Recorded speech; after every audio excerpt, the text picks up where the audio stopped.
Welcome back to tales by mini channel. இன்றைக்கி நம்ம நான்யா புக்ஸோட தேர்ட் புக்கை பார்க்க போகிறோங்க. த க்ரானிக்கல்ஸ் ஆஃப் நான்யா பிரின்ஸ் கேஸ்பியன் பற்றி பார்க்க போகிறோம். இந்த புக்கை நீங்கள் ஆல்ரெடி மூவியாக பார்த்துருப்பீங்க. உண்மையாகவே அந்த மூவி சூப்பராக இருக்குங்க. பட் நிறைய விஷயங்கள் நமக்கு புரியாத மாதிரி இருக்கும். யாரா நீங்கள் எப்படா ஃபஸ்ட்டு நான்யாவுக்குள்ளே வந்தீங்க, பிரின்ஸ் கேஸ்பியன்னா யார், டெல்மெரின்ஸ்னா யார் அப்படின்னு நமக்கு ரொம்ப புரியாத மாதிரி இருக்கும். ஆனால் அது எல்லாத்துக்குமே இந்த புக்கில் நமக்கு ஆன்சர் கிடச்சிருங்க. நீங்கள் லாஸ்ட் புக் நம்ம சேனலில் போட்டிருப்போம், the horse and his boy, நான்யாவோட புக்கு. அதை நீங்கள் கேட்டிருந்தாலே உங்களுக்கு நான்யானா என்ன, அதை சுற்றி இருக்கிற நாடுகள், இருக்கிற மனிதர்கள், அங்கே சுற்றி நடக்கிற பாலிட்டிக்ஸ், அது எல்லாமே உங்களுக்கு தெரிய வந்திருக்கும். எப்படி இவங்க 4 பேருமே நான்யாவை அவ்வளோ சூப்பராக ஆண்டாங்க, அது எல்லாத்தையும் நம்ம பார்த்தோம்ல. அந்த புக்கு உண்மையாகவே சூப்பராக இருக்குங்க, உங்களுக்கே தெரியும் நீங்கள் கேட்டிருந்தீங்கன்னா. பட் இந்த புக்கில் நம்ம மூவியில் பார்க்காத எவ்வளவோ விஷயங்களை நம்ம பார்க்க போகிறோங்க. உண்மையாகவே மூவி ஃபர்ஸ்ட் டைம் யாராவது பார்த்துருந்தீங்கன்னா உங்களுக்கு கண்டிப்பாக ரொம்ப கன்ஃபியூஸ்டாக தான் இருந்திருக்கும். நான்யால தான் மனிதர்களே இல்லைல்ல, இந்த டெல்மெரின்ஸ் எங்கேருந்து வந்தாங்க, ஃபஸ்ட்டு இந்த பிரின்ஸ் கேஸ்பியன் யார், இப்படிலாம் உங்களுக்கு டவுட் இருந்திருக்கும்ல. அது எல்லாமே இந்த புக்கில் உங்களுக்கு கிளியர் ஆயிருங்க.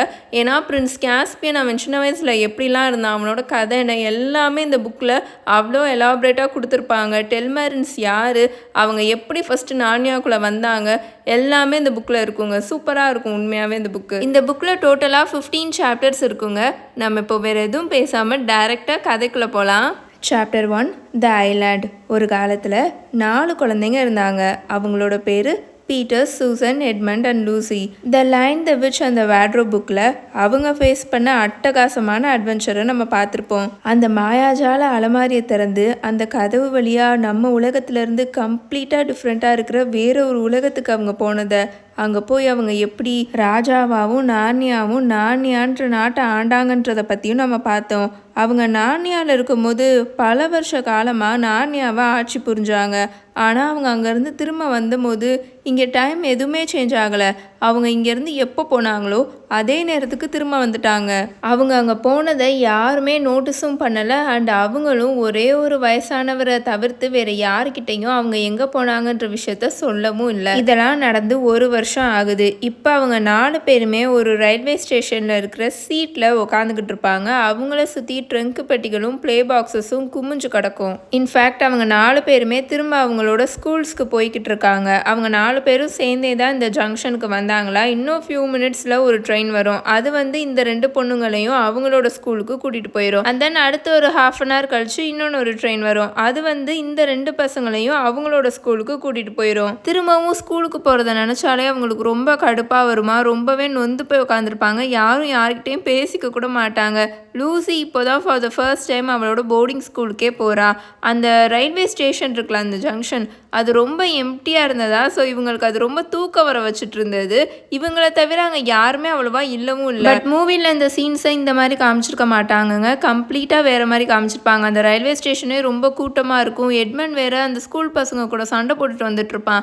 அந்த மாதிரி தான் காமிச்சிருப்பாங்க. ஸோ இவங்க 4 பேரும் அந்த ரயில்வே ஜங்ஷனில் உட்காந்துட்டு இருப்பாங்களா, ரொம்ப எம்டியாக இருக்குவாங்க. சடனாக இப்போ லூசி ரொம்ப கத்திரும்.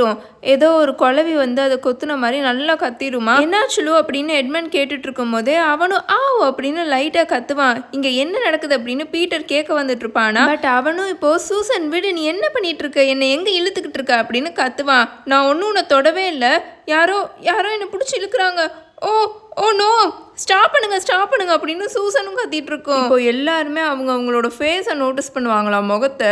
ஏன்னா சரியா அது வெளுத்து போய்கிட்டு இருக்கும். எனக்கும் அதே மாதிரி தான் ஃபீல் ஆகுது அப்படின்னு எட்மண்ட் இப்போ மூச்சு விட முடியாமல் கத்திக்கிட்டு இருப்பான். யாரோ இழுக்கிற மாதிரி இருக்கு, ரொம்ப ரொம்ப மோசமாக பிடிச்சி இழுக்கிற மாதிரி. ஓ நோ, அது திரும்ப ஸ்டார்ட் ஆகுது அப்படின்னு அவன் கத்துவான். எனக்கும் அப்படிதான் இருக்கு, என்னால் அதை பியர் பண்ணிக்கவே முடியல அப்படின்னு லூசியும் கத்தும். எல்லாரும் கவனமாக இருங்க, ஒருத்தரோட கையை நல்லா டைட்டாக பிடிச்சிக்கோங்க, இது மேஜிக் தான், பார்த்தாலே தெரியுது, சீக்கிரம் அப்படின்னு எட்மண்ட் கத்துவான். ஆமா, கையை பிடிச்சிக்கோங்க, இது ஸ்டாப் ஆனால் நல்லா இருக்கும் அப்படின்னு சூசனும் கத்திக்கிட்டு இருக்கும்.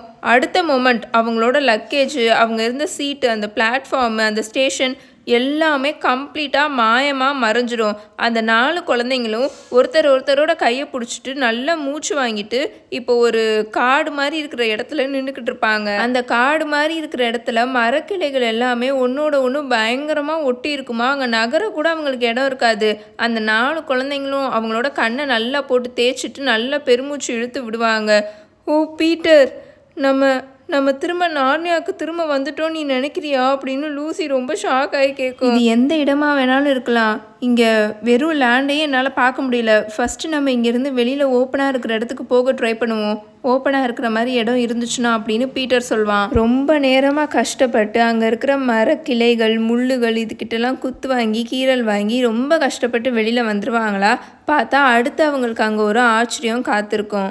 எல்லாமே இப்போ அங்கே அவ்வளோ பிரைட் ஆயிரும். ஒரு ஃபியூ ஸ்டெப்ஸ் அவங்க அடுத்து எடுத்து வைப்பாங்களா பார்த்தா அந்த காட்டோட எட்ஜுக்கிட்ட நின்றுட்டுருப்பாங்க. கீழே அங்கே நல்லா மணலாக இருக்கிற பீச் இருக்கும். ஒரு ஃபியூ யார்ட்ஸ் அவேல நல்ல ஒரு காமான சீ இருக்கும், கடல் இருக்கும். அந்த மண்ணில் வந்து அதோட அலை பட்டுக்கிட்டு இருக்கும். 10 மணிக்கு சூரியன் எங்கே இருக்குமோ அதே இடத்துல மேலே வானத்தில் இருக்குமா, கீழே அந்த கடல் அவ்வளோ ப்ளூ கலரில் ஷைன் ஆகிக்கிட்டு இருக்கும். அவங்க எல்லாருமே அந்த கடல் வாசம் இருக்கும்ல அதை நல்லா ஸ்னிஃப் பண்ணிட்டு நின்றுட்டுருப்பாங்க. 5 நிமிஷம் கழித்து அவங்க எல்லாருமே இப்போ வெறுங்காலோட அந்த தண்ணியில் போய் அவங்களோட காலை நல்லா முக்கிக்கிட்டு இருப்பாங்க. அந்த தண்ணி அவ்வளோ கூலாக கிளியராக இருக்கும். அந்த ட்ரெயின் பெட்டிக்குள்ளே பயணிச்சு லாட்டின் ஃப்ரெஞ்சு அல்ஜிப்ரான்னு திரும்ப அதுக்கிட்ட போகிறத விட இது எவ்வளவோ பெட்டராக இருக்குது அப்படின்னு எட்மண்ட் சொல்லிட்டு இருப்பான். அண்ட் தென் அதுக்கப்புறம் ஃபுல்லுமே யாருமே யாரு கூடயும் பேசிக்கவே மாட்டாங்க. ஏன்னா அங்கே ஃபுல்லாக இருக்கிற தண்ணியை ஒருத்தர் மேலே ஒருத்தர் நல்லா தூக்கி வீசிட்டு ஃபுல்லாக அங்கே இருக்கிற ஷ்ரிம்ப்ஸு கிராப்ஸ்லாம் இருக்கும்ல, நண்டு இறால் அதெல்லாம் தேடி வேட்டையாடிக்கிட்டு இருப்பாங்க அந்த தண்ணிக்குள்ளே. நம்ம இப்போ ஏதாவது பிளான் போட்டே ஆகணும், நம்ம எவ்வளோ நேரம் இப்படி சாப்பிடாமே இருக்க போகிறோம், அது சரியாக வராது அப்படின்னு சூசன் சொல்லுமா. என்கிட்ட அம்மா நமக்கு இந்த பயணத்துக்காக கொடுத்து விட்ட சாண்ட்விச்சஸ் இருக்குது, அட்லீஸ்ட் என்னோட தான் நான் எடுத்துகிட்டு வந்திருக்கேன் அப்படின்னு எட்மண்ட் சொல்வானா. என்கிட்ட இல்லை, என்னோடது அந்த சின்ன பேக்கில் தான் இருந்துச்சு அப்படின்னு லூசி சொல்லும். என்னோடதும் அதுக்குள்ளே தான் இருந்துச்சு அப்படின்னு சூசனும் சொல்லும். என்னோடது கோட் பாக்கெட்டுக்குள்ளே இருக்குது, கோட் அந்த பீச்சில் வச்சுட்டு வந்திருக்கேன். விச் மீன்ஸ் நம்ம 4 பேத்துக்கு இப்போ 2 லஞ்ச் இருக்குது, இது ஃபன்னாக இருக்க போகிறதில்லன்னு நான் நினைக்கிறேன் அப்படின்னு பீட்டர் சொல்லிட்டு இருப்பான். அட் ப்ரெசண்ட் எனக்கு இப்போ சாப்பிட்றத விட குடிக்கிறதுக்கு தான் ஏதாவது வேணும் அப்படின்னு லூசி சொல்லும். எல்லாருக்குமே இப்போ ரொம்பவே தாகமாக இருக்கும். இவ்வளோ நேரம் நல்லா அந்த கடல் உப்பு தண்ணியில் சூரியனுக்கு கீழே ஆட்டம் போட்டக்கப்புறம் அவங்களுக்கு ரொம்ப தாகமாக தானே இருக்கும். கப்பல் விபத்தில் வந்து நம்ம மாட்டின மாதிரி இருக்குது. நான் புக்ஸ்லாம் படிச்சிருக்கேன், இந்த மாதிரி ஐலாண்ட்லலாம் நல்ல ஃப்ரெஷ்ஷாக கிளியராக இருக்கிற தண்ணி இருக்கிற நீர் ஊற்று இருக்குமா, நம்ம பெட்டர் அதை போய் தேடலாம் அப்படின்னு எட்மண்ட் சொல்வான். அப்போது திரும்ப நம்ம அந்த அடர்த்தியான காட்டுக்குள்ளே போகணுமா நம்ம அப்படின்னு சூசன் கேட்கும். அவ்வளோ தூரம்லாம் வேணாம், நம்ம இந்த பீச்சை ஒட்டியே நடந்து போவோம், ஏதாவது ஓட இருந்துச்சுன்னா கண்டிப்பாக அது இந்த கடலுக்குள்ளே வந்து கலக்கும் அப்படின்னு பீட்டர் சொல்லிட்டு இருப்பான். தென் அவங்க 4 பேருமே அந்த பீச்சுக்கிட்ட வந்துருவாங்களா, வந்து அவங்களோட ஷூஸு சாக்ஸ் இதெல்லாம் போட்டுட்டு இருப்பாங்களா. ஆனால் எட்மண்டுக்கும் லூசிக்கும் வெறுங்காலோட அங்கே எக்ஸ்ப்ளோர் பண்ண தான் ரொம்ப பிடிச்சிருந்ததா, ஸோ போடாமே நின்றுட்டுருப்பாங்க. சூசன் அதுக்கப்புறம் திட்டும், இதை இங்கேவே இப்படி வச்சுட்டு போனால் அவ்வளோதான் தொலைஞ்சு போயிடும், நைட்டு கண்டிப்பாக குளிரும், நமக்கு ஷூ சாக்ஸ் தேவைப்படும், அப்புறம் தேவையில்லாமல் பிரச்சனை ஆயிரும் அப்படின்னு சூசன் சொல்லுவோம். அதுக்கப்புறம் தான் எட்மண்டும் லூசியும் காலில் அவங்களோட சாக்ஸையும் ஷூவையும் போட்டுட்ருப்பாங்க. தென் மேலே அவங்களோட கோட்டெல்லாம் இப்போ போட்டுட்டு அந்த கடற்கரை ஓரமாகவே அவங்க நடந்து போயிட்டுருப்பாங்க. அவங்களுக்கு லெஃப்ட் ஹேண்ட் சைடு கடல் இருக்கும், அவங்களுக்கு ரைட் ஹேண்ட் சைடு காடு இருக்கும். அக்கேஷ்னலாக அப்பப்போ இந்த சீகல் பறவை இருக்குல்ல அது மட்டும்தான் பறந்துட்டுருக்கும், அதை தவிர வேறு எதுவுமே அங்கே இருக்காது, ரொம்ப எம்டியாக இருக்கும் அந்த இடமே. அந்த காடெல்லாம் அவ்வளோ அடர்த்தியாக அவ்வளோ திக்காக அப்படியே ஒரு மாதிரி சிக்கு பிடிச்சி போயிருந்தா எப்படி இருக்கும் அந்த மாதிரி இருக்குமா. உள்ளுக்குள்ளே எதுவுமே மூவ் ஆகாது, ஒரு சின்ன பறவையோ ஏன் ஒரு பூச்சி கூட அசையாத மாதிரி தான் இருக்கும், அந்தளவுக்கு அமைதியாக எம்டியாக இருக்கும். அந்த கடல் தண்ணி இவ்வளோ நேரம் அங்கே நல்லா கூலாக இருந்ததா, ஸோ அங்கேருந்து அவங்க வெளியில் அந்த மணலில் நடந்து வந்துட்டு இருக்கும்போது ரொம்ப அவங்களுக்கு ஹாட்டாகவும் ஹெவியாகவும் ஃபீல் ஆகிட்டுருக்கும். சூசன் அண்ட் லூசி கிட்ட ரெயின் கோட் இருக்கும், அதை அவங்க கழட்டி கையில் வச்சு தூக்கிட்டு வந்துட்டு இருப்பாங்களா. எட்மண்ட் அவனோட கோட்டை மறந்து அங்கே சீட்டில் வச்சுருப்பான், அந்த ரயில்வே ஸ்டேஷன் சீட் இருந்துச்சுல அவங்க உட்காந்துருந்தாங்களே அங்கே வச்சுருப்பானா. ஸோ இந்த மேஜிக் இவங்களை பிடிச்சி இங்கே இழுத்துட்டு வரும்போது அவன்கிட்ட அவனோட கோட் இருக்காது. ஆனால் பீட்டர் அவனோட பெரிய கோட்டை போட்டுட்டு தான் இங்கே வந்திருப்பானா. ஸோ மாற்றி மாற்றி பீட்டரோட கோட்டை எட்மண்டும் பீட்டரும் மாற்றி மாற்றி கேரி பண்ணிட்டு வந்துட்டு இருப்பாங்க. ஏன்னா அவங்களுக்கு அங்கே ரொம்ப ஹாட்டாக வெக்கையாக இருக்கும். அந்த கடற்கரை ரைட் ஹேண்ட் சைடாக திரும்ப ஆரம்பிக்குமா. அடுத்து ஒரு 3/4 மணி நேரமாக நடந்து வந்திருப்பாங்க. பாறையாக இருக்கிற மலை தொடர் மாதிரி இருக்குமா, அதில் நடந்து வந்திருப்பாங்களா. இப்போ அது ஒரு ஷார்ப்பான முனையில் திரும்பும். இப்போ அவங்களோட முதுகு அந்த கடலை பார்த்த மாதிரி இருக்கும். அவங்க அந்த காட்டுக்குள்ளேருந்து வெளியில் வந்தபோது ஃபர்ஸ்ட்டாக பார்த்தாங்களா அந்த கடல், அதை பார்த்த மாதிரி தான் அவங்க முதுகு இருக்கும். இப்போ அவங்களுக்கு ஆப்போசிட்டில் இன்னொன்று ஒரு கடல் கரை மாதிரி இருக்கும், அங்கேயும் நல்லா அடர்த்தியான காடு மாதிரி இருக்கும். அவங்க ஏற்கனவே பார்த்தாங்களா அந்த மாதிரி காடு. அது தீவா இல்லை நம்ம இப்படியே இந்த வழியிலே நடந்து போனோம்னா அங்கே போகலாமா அப்படின்னு லூசி கேட்கும். தெரியலையே அப்படின்னு பீட்டர் சொல்லிட்டு இப்போ அவங்க 4 பேருமே அமைதியாக அப்படியே நேராக நடந்து போயிட்டே இருப்பாங்களா. அவங்க நடந்து போயிட்டு இருக்கிற அந்த கடற்கரை அந்த ஆப்போசிட்டில் இருக்கிற கரை இருக்கு இல்லையா, அது பக்கத்தில் நெருங்குற மாதிரியே இருக்குமா. ஆனால் பக்கத்தில் கொஞ்சம் வந்தக்கப்புறம் தான் தெரிஞ்சுது அது ஜாயின் ஆகலைன்னு. அந்த 2 கரையுமே ஜாயின் ஆகலை. அவங்க ஒரு பாறை மேலே ஏறி நின்று பார்ப்பாங்களா, அப்போதான் அவங்களுக்கு தெரியவே வந்தது. போச்சு, நம்மளால அந்த காட்டுக்குள்ளே போகவே முடியாது, நம்ம தான் ஒரு தீவில் இருக்கோம் அப்படின்னு எட்மண்ட் சொல்லிட்டு இருப்பான். அது உண்மைதான். அவங்க நிற்கிற இடத்துக்கும் அந்த ஆப்போசிட் கரைக்கும் ஒரு 30 to 40 yards கிட்ட நல்லா அகலமாக இருந்த மாதிரி இருந்தது. பக்கத்தில் வந்து பார்க்கும்போது அது ரொம்ப குறுகலாக இருந்தது. இவங்க அந்த கரையோரமாகவே இவங்க நிற்கிறாங்களா, அந்த கரையோரமாகவே நடந்து போயிட்டே இருப்பாங்களா. அந்த பாதை திரும்பவும் ரைட் ஹேண்ட் சைடு நல்லா பெண்ட் ஆகி திரும்புமா. இப்போதான் அவங்க ரியலைஸே பண்ணுறாங்க அவங்க இருக்கிற அந்த தீவில் பாதி தூரத்துக்கு அவங்க நடந்து வந்துட்டாங்கன்ட்டு. அங்கே பாருங்க அப்படின்னு லூசி இப்போ சடனாக கத்தும். அது என்னது அப்படின்னு அங்கே இருக்கிற நல்ல நீளமான சில்வர் கலரில் இருக்கிற பாம்பு மாதிரி நல்லா வளைஞ்சு போன ஒரு இடத்த காமிக்குமா. பாயிண்ட் பண்ணி காமிச்சிட்ருக்கும். அது அந்த பீச் ஓரமாக தான் இருக்கும். அது ஒரு ஓடை தான் அப்படின்னு அங்கே இருக்கிறவங்க எல்லாருமே கத்த ஆரம்பிச்சிடுவாங்க. மித்த பசங்களும் அவங்க எல்லாரும் வேகமாக அந்த ஓடையை பார்த்து ஓடுவாங்க. அந்த ஓடை நல்லா அந்த கடலில் வந்து கலந்துட்ருக்குமா. ஸோ இன்னும் கொஞ்சம் நம்ம மேலே போயிட்டே இருந்தோம்னா இன்னும் நல்ல ஃப்ரெஷ் வாட்டர் கிடைக்கும்னு அந்த ஓடை ஓரமாகவே நல்ல உள்ளுக்குள்ளே ஓடி போவாங்க அந்த காட்டுக்குள்ளே. அப்புறம் ஒரு இடம் வரும் நல்லா ஃப்ரெஷ் வாட்டராக இருக்கிற மாதிரி இருக்குமா. அந்த இடத்துல அப்படியே உட்காந்து நல்ல தலையை அந்த ஓடைக்குள்ளே முக்கி தண்ணியை குடிக்க ஆரம்பிச்சிருவாங்க.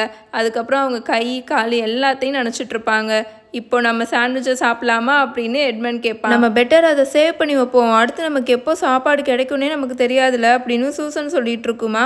ஆமாம், இப்போ நம்ம தண்ணியும் குடிச்சிட்டோம், ஸோ கொஞ்சம் நேரம் நமக்கு பசி இல்லாமல் இருக்கும்ல அப்படின்னு லூசியும் சொல்லிட்டு இருக்கோம். அப்போ இந்த சாண்ட்விச்சை என்ன பண்ணுறது, ரொம்ப நேரமாக இதை நம்ம வச்சுட்டே சுற்றிட்டு இருக்கோம், இப்படியே இதை நம்ம சாப்பிடாமே வச்சுருந்தோம்னா இது கெட்டு தான் போகும். இங்கிலாண்டை விட இங்கே எப்படி வெயில் அடிக்குதுன்னு பார்த்தீங்களா, சீக்கிரமாகவே கெட்டு போயிடும் அப்படின்னு எட்மண்ட் சொல்வானா. ஸோ அந்த சாண்ட்விச் 2 பாக்கெட் இருக்கும், அந்த வெளியில் எடுத்து 4 போர்ஷனாக கட் பண்ணி 4 பேர் சாப்பிடுவாங்க. உண்மையை சொல்லணும்னா அது அவங்களுக்கு பத்தவே இல்லை. ஆனால் எதுவுமே சாப்பிடாமல் இருக்கிறதுக்கு இவ்வளோ கம்மியாக சாப்பிட்றது எவ்வளவோ பெட்டர் தானே.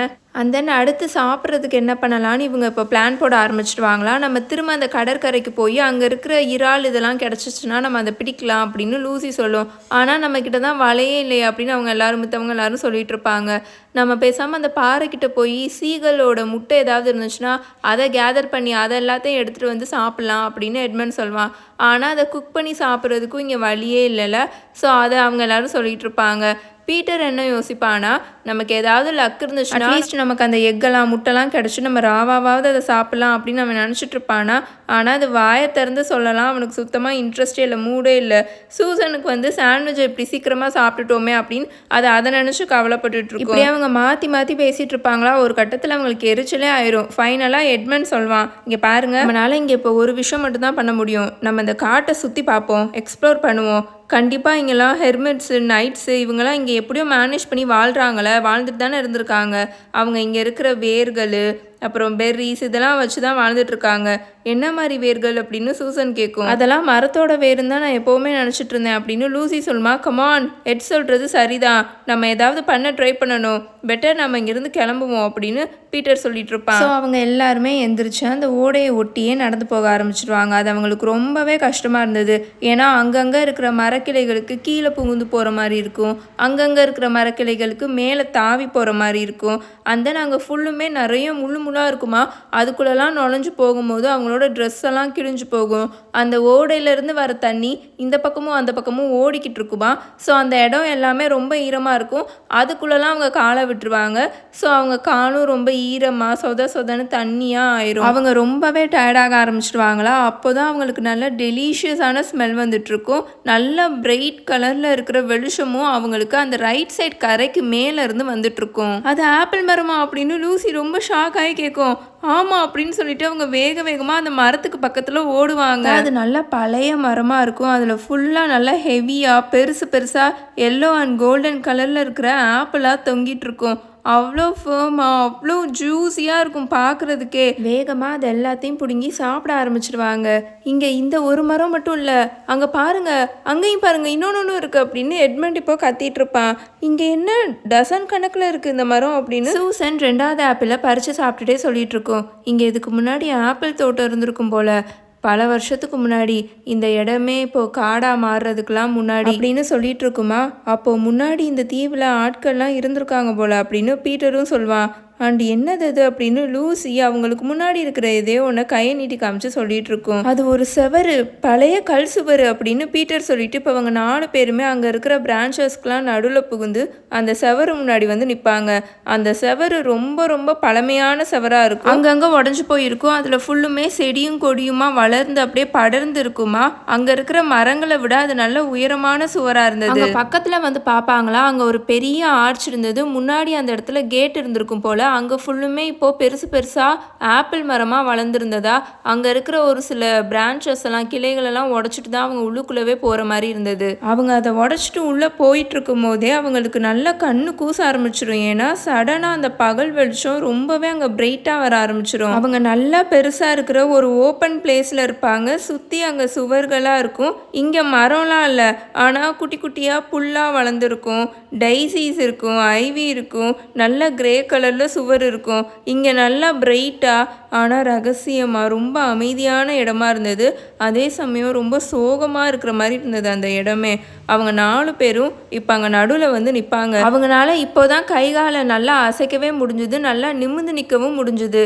இதோட சாப்டர் 1 த ஐலாண்ட் கம்ப்ளீட்டாக முடிஞ்சிருச்சு. உங்களுக்கு இந்த வீடியோ பிடிச்சிருந்துச்சுன்னா மறக்காமல் லைக் பண்ணுங்கள், மறக்காமல் கமெண்ட் பண்ணிடுங்க. உங்கள் எல்லாரையும் சாப்டர் 2 த ஏன்ஷியன்ட் ட்ரெஷர் ஹவுஸில் வந்து மீட் பண்ணுறேன். Until then, bye bye. Tales by Minnie.